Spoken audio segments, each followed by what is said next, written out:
Buonasera e ben ritrovati con l'informazione flash di New Sicilia. Vediamo insieme i titoli più rilevanti del pomeriggio.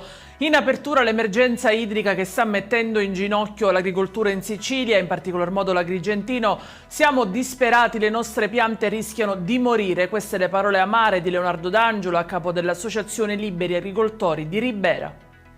La cronaca con la morte di un 33enne di Licata, Massimo Camilleri, ucciso in Germania in seguito a un'aggressione con coltello. Dietro il delitto vi sarebbe una lite verbale tra due ragazzi scaturita poco prima. Sul caso indagano le forze dell'ordine tedesche che nel frattempo hanno arrestato un 28enne tedesco conoscente della vittima.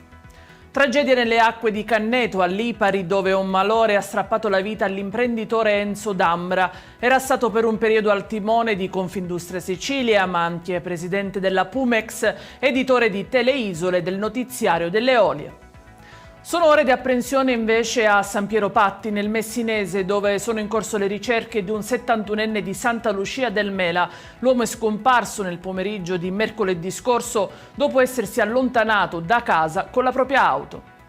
E in chiusura il meteo, domani si apre ufficialmente la stagione autunnale e l'estate continuerà a regnare sovrana sulla nostra isola ancora solo per pochi giorni. Dal 23 settembre infatti gli esperti parlano di un calo delle temperature e di un ritorno delle piogge.